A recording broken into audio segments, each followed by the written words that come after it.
Happy Saturday. Of course, we are chilling out in the old Fort Bay Town Plaza, specifically Naughty Johnny's restaurant. Today I am sipping on a fabulous lemonade, and of course you can get this and all the other drinks that you'll see featured throughout the show today at Naughty Johnny's. Brunch, lunch, or dinner, Naughty Johnny's is here and open to take care of your needs. So we hope that you'll stop on by and have a sip with them. On today's show, we're going to be talking about something that is so important to me, and that, of course, is the role of men in our society. I'm smiling now because I've got a great group of men to chat with me, but some of the topics we're going to cover are actually very serious. I take a look at the news and I see what's happening with our men, both locally and around the world, and I've got to admit to you that I'm very concerned. So much of our men just seem to be dying so young, whether it's violence or crime or being shot at. And so I really want to talk to these guys about ways that men can really begin to contribute again in meaningful ways, find out from them whether or not relationships can help with that purpose that we see in a man. So I'm going to be asking all those questions that you want me to ask, ladies, about what these men find attractive in women. And then, of course, I'm going to be talking to them about success overall and what that looks like for them.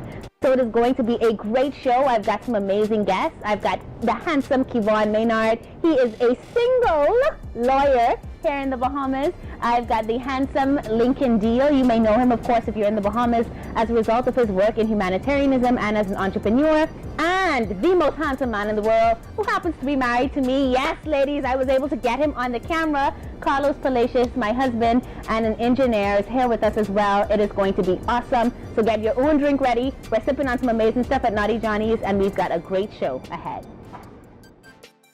All right, guys, thank you so much for being here with me today. I am so grateful that you took the time out of your busy schedules to come and sip with me.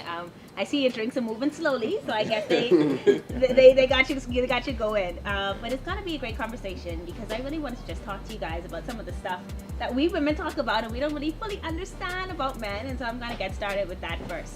Okay, so to break the ice. Makeup or no makeup? Drake says when he's chilling with her and she ain't got no makeup on, is when she's the prettiest. So is it makeup or no makeup? Your girl, your fiance is a makeup artist, so I'm not gonna go to you with this. Kevon, I'm gonna go with you since you're single. Honestly, once a makeup, I don't know. It depends. You know, you got to be able to. If I could see you without the makeup on and you look the same, I don't mind. But all the extra stuff, like all the, not the clown makeup. I don't like the clown makeup. Like clown makeup. I don't mind makeup. Honestly, I don't. Okay, all right. Carlos has always asked me, because I do this for a career, right?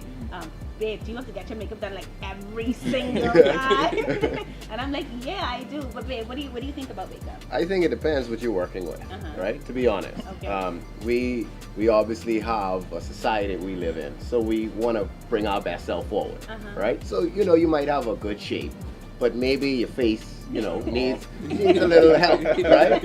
And I mean, obviously gorgeous women, you wear makeup all the time, and many people do. And I feel that you have to at least bring the natural to the table at some point so we could see, you know, what we're working with, like, you know, out of the shower, we should know how that looks. But other than that, I think makeup is fine, you know. Okay. Now, Beth makes a living off of this, right? Right. So this is a very controversial question. However, I like her without makeup. Either or is fine, but there's no real preference. Okay, no real preference.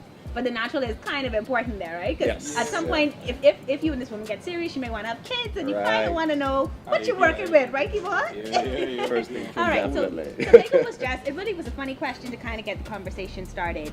But I do want to kind of find out from you, when you're thinking about the qualities that you'd like in a partner, especially someone that's going to become your life partner. Carlos, you and I have been together for 10 years. Lincoln, you and Beth have been dating for a while. Now you're engaged. Kevon, you're still single. And obviously a very eligible bachelor. What are some of those things that you look for? Because in our pre-conversation prior to us actually filming, we were saying even though there may be a lot of options, it's still kind of hard for a man. So talk to me about that. I think for the most part, for me exactly, what I kind of look for is beyond the physical. I think someone to talk to or someone to have a conversation with is more important. I think when you look in 10 years down the line, 10 years down the road, you know, me personally, I just don't want to be able to just focus on the physical attributes of a person, or i.e. meaning the sexual side of things. It has to be something that I can kind of, someone who I can lay next to and actually have a conversation with, you know, and who I'm going to feel comfortable with at the end of the day that, yeah, well, she is going to have my back. But when it goes down to just the physical side of things, it's just simply like that trickles away eventually, and then it's going to be nothing there, and you're not going to be able to do the same things that you do now 10 years down the line, if I'm making any sense. So I presume I wouldn't be able to keep up with my 30-some-year-old self now as I'd be in my 40s. So in my 40s, I'd want someone to kind of, who I'd be able to have a conversation with and who I'd be able to talk to. Okay, so he says that it's not just all about the sex, but the physical is important, I'm sure, right? Okay, so I can agree with that. Lincoln, you're recently engaged, and I've happened to know you even before you came into this relationship with this awesome woman, my makeup artist, so this is why I look this fabulous. But you told me before that, there are options out here, but it's not as much as options as you think. What does that mean? Going back to what Kevon said, when I was looking, I wanted someone that can also stimulate my mind, who I can have a conversation with, who I can share ideas and dreams with, and we can build on those and talk about those. I'll talk about a few different things, and so having someone that you can connect to genuinely and exchange that energy with was vitally important to me. Okay. And so and you can't do it with everybody. Unfortunately, no. All right. So here's a funny joke, everyone. And I share this with people all the time because it was true. When Carlos and I met, I was seeing someone. We weren't in a relationship, but we were, talking, hanging out. And Carlos was seeing multiple people. And, and he said to me, he said, Star, I'd like to take you out. I was playing around, I'm not going to lie, because I think a lot of times we play games, especially when we're younger. And Carlos and I have been together for 10 years, so it's been a long time. But I, for whatever reason, I wasn't serious. And he said to me, I'm not going to continue to extend this invitation to you. Like, either you could go with me or you could not, but I have 16 other people I'm talking to. He listed 16 names, like, this way don't play at all. And I was like, okay, come pick me up right now, right? But no, honestly, I appreciated his honesty with me, but it was a reminder that there is a general pool. I happen to be the winner of said pool, thank you very much. But certainly he had options. And so, babe, what do you think it was that kind of made you say, okay, this is the person that I can build a life with? I think a lot of it comes down to compatibility, right? And as you know, I'm a realist. So let's say if I'd stayed in Canada and not come back home, then you essentially graze where you're tied, right? So essentially you pick or choose or interact with the persons who are most compatible directly in front of you. And I think our lives are very complicated, and we get more and more complicated, and that's a part of why the divorce rate, I think, is so high. So religious compatibility. Remember the things that sort of were our key things when we first met. We were both Laker fans. We both loved John Canoe. So we had a lot of things that were similar. We like to come and do things like sip, and I think those are the things that help to fuel your relationship. And if you don't continually fuel it as you go along and make sure that the things that had you compatible before at least remain in the future, because you'll both grow, you'll be ambitious, you'll have your professions and other things, you'll have kids that come along, there'll be things that distract you from each other, but you just have to continually remain compatible. I think that's the biggest part about it. Okay. And then I guess before we end this section, kind of talking about some things that I know women want to know, what is one piece of advice that you'd give to single ladies that would want to be dating men like you, men that can have a sensible conversation like we're having now, that obviously enjoy a good time like we're having now, but that are also kind of focused on their careers and want to develop and want to have families? What would you say? Because I know single women, y'all, and it's a lot of them, like a lot, and even some people that are close to me that are single, really beautiful on the outside, intelligent, and just don't understand what they're missing. What is the one piece of advice you'd give to a single woman as she seeks partnership? Keep on. That's a good question. Where are these single women? That's my question, because I don't see them and I can't find them. And I mean, that's the reality of it. But some advice what I'd give, I guess, just be yourself. I'd essentially want to see the inner beauty just as much as the outer beauty, because I think that's most important. Let's have a conversation. You know what I mean? And Carlos, what type of I would say that finding that right person is kind of like winning a lottery, for it to be long term. And I think you just have to continue to play the numbers. I think we need to get out of this culture where if you're out on a date with someone, you're going, and if you're out with someone else, I think we need to spark more of a dating culture where it's okay to go out with people, and there's no level of commitment from that. And I think the more persons you interact with, the more likely you are to win the lottery, the more tickets you buy. If you gamble on one ticket, then they don't miss, right? All right, and for Lincoln, for you, any piece of advice for single ladies? Start a dating site, Star. I should start a dating site. No, This is but Lincoln's advice to me, guys. I think going back to just being yourself, I think you're going to attract what you give off, you know. And so, like Carlos say, having conversations, weighing out the pros and cons of a dating situation when you're sitting down. When my fiance and I first started talking, we started dating for a few months to determine if this is something worth pursuing or taking to the next level. And so before we even got into a relationship, we took this first step of dating, just chatting, going out to lunch, and just weighing out if we are compatible or if this makes sense. And so I would say yes, just take it in strides, start small, and see where it goes from there. Okay. And any advice to men? People like Kevon, who's single, Carlos. Tell us, man, to find a good woman. I don't know. Any advice to single men? I know some men who want to be in a relationship. Some men, they would rather not. And some men who enjoy all the options that they say are available to them. Any advice about why relationships do work and why it's something worth pursuing? I would say that relationships are still a challenge, and it requires a level of selflessness, I think. And it requires a level of maturity.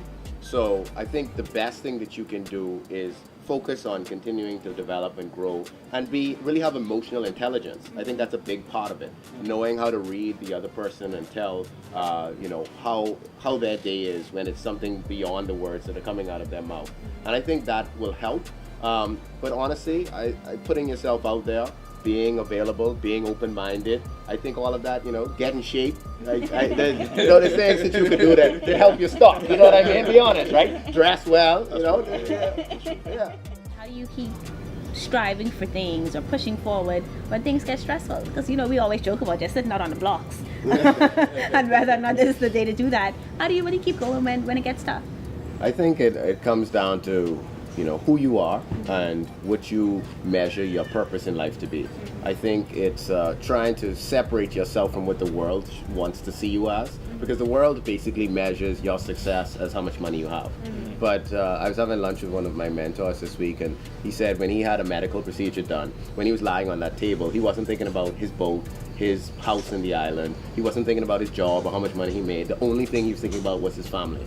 And oftentimes we sacrifice the time to spend with those people in pursuing the things that we consider to be successful. But when you measure your life, it will really only come down to a very few core things.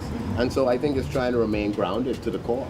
Okay, grounded to the core. So I'm going to bring that back after I talk to Kevon about success, because I kind of want to know what that core looks like and what it takes for us to develop that core in other people. Because I see so much of our social situations and imagine that perhaps we haven't developed people to the core, and maybe that's why they find themselves in the circumstances they do. But we'll come back to that. Kevon, success, what does that look like to you? What we was talking about off air just now is simply the fact that success for me is being able to, and it's not even a monetary measurement, simply being able to just be able to give back. Because I remember a lot of times when, for me, my mind had to shift, to an extent. Before I was all about the monetary gain, but now, over the past 2 years, I presume, everything basically shifted from just all about making money, to trying to help as much persons as I can. And I remember a lot of times where I ran low on funds, left my job, ran low on funds, started to do my own thing, became an entrepreneur, started working on my own, and the minute when I started giving everything to God and I started doing everything to an extent serving society, everything just came around. Start worrying about money, started getting more money. The more money I stopped worrying about, started to get more, and everything just kind of shifted, and it just kind of changed, my entire life and my entire well-being. And I know you and I were talking about books and their power. I am a fundamental believer in books, a lover of all things books. Carlos can tell you how much books I read in a week. Like, I am a book person.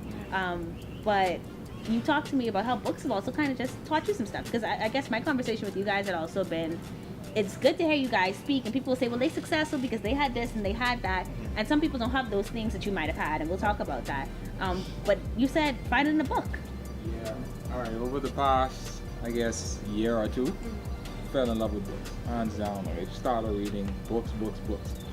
On watch TV, I used to read books, hands down. Since I started reading books, kind of opened my eyes, kind of allowed me to think a little bit more, go beyond, the regular trend thought, you know what I mean? Just started seeing the world for a completely different place. Everyone always, talk about the Think and Grow Rich, The Art of Wars, all these other books, and they only kind of go towards those kind of books to kind of just see if they can kind of gain wealth. Once you go beyond that, like, you could go to books, Handbook of Higher Consciousness, you could go to, several other materials, and it kind of carves your mind and kind of transforms your way of thinking.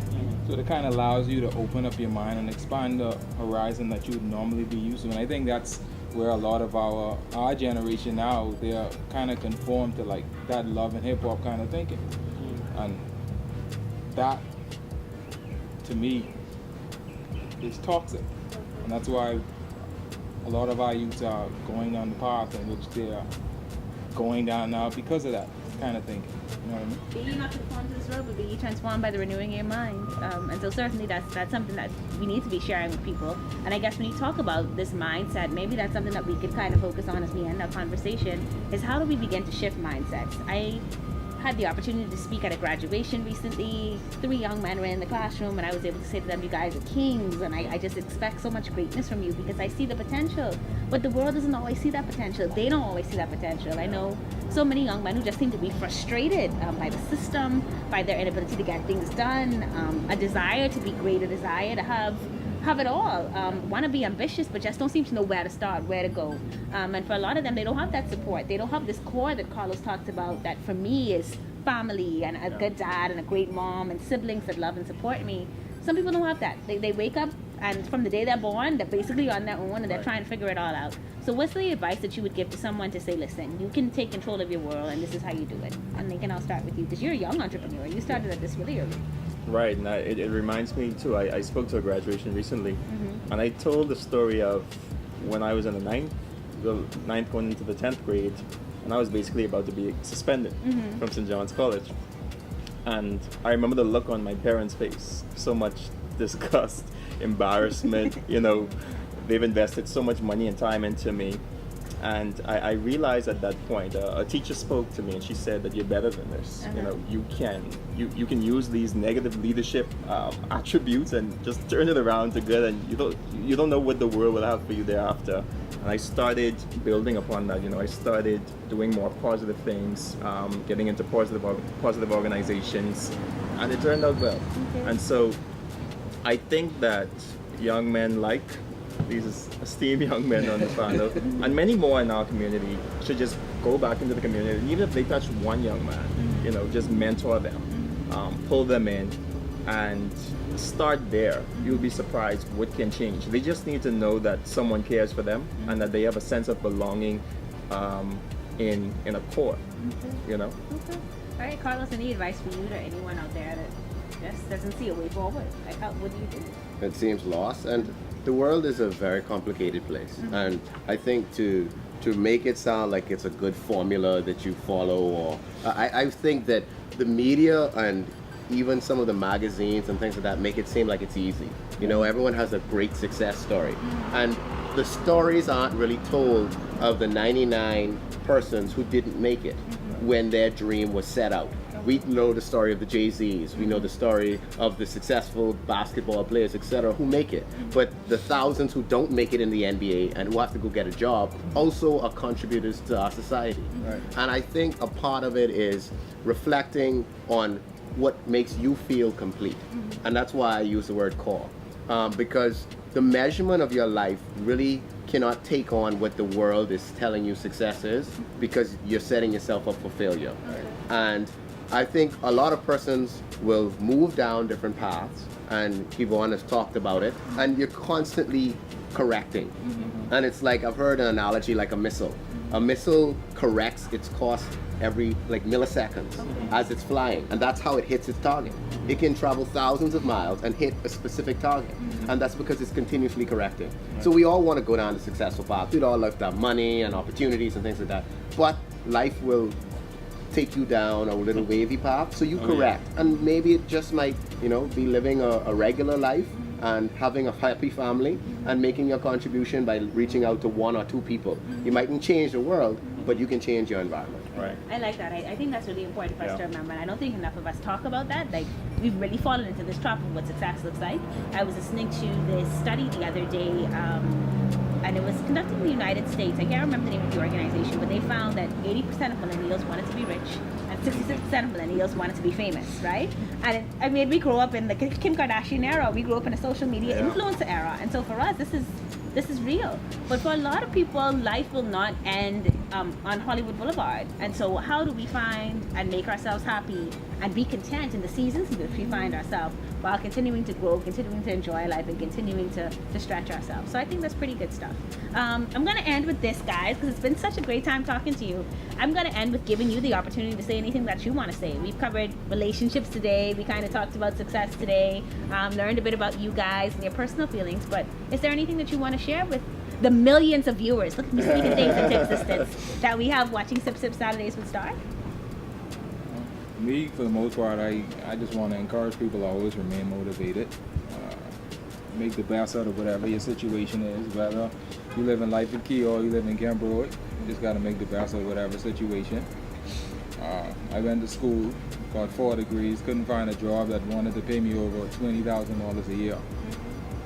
I was up on bills, loans, all that stuff. It wasn't until I stepped out of the box, went out on my own, that I was able to wipe out all my debt and, you know, be able to move forward. So you just got to be able to make the best of your situation and just make something happen.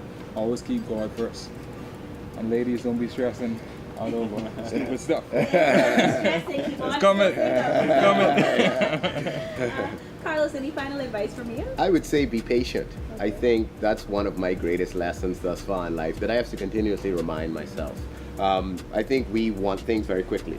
So we want to be successful. We want to start this business. You know, the dream says you should open it up and in 18 months you'd be profitable. You know, you're living, you know, but that's not how life works. I want to be in this relationship. You know, I feel like it's my purpose, but maybe your purpose is to be married when you're 45, 50, 60. You never know, right? So I think be patient. Take life as it comes. Manage your stress. And you have to have a certain acceptance and comfort in who you are and who you want to be. And I think that the other things will fall in place in God's time. So I agree with Kevon. You have to remain spiritual. You have to remain grounded, and just try to be patient, because life, your journey will be positive, but it just mightn't be in the time frame that you want it to happen in. All right, awesome. Yeah. Any final advice from you? I would say that life is an unpredictable journey. You know, what I thought my life would be at this point is completely different than what it is right now. But I'm extremely humbled, and I trust God, because you have to trust God, trust His timing, trust His plan and purpose for your life. I think you should know who you are and remain grounded and focused on whatever goals you have at hand.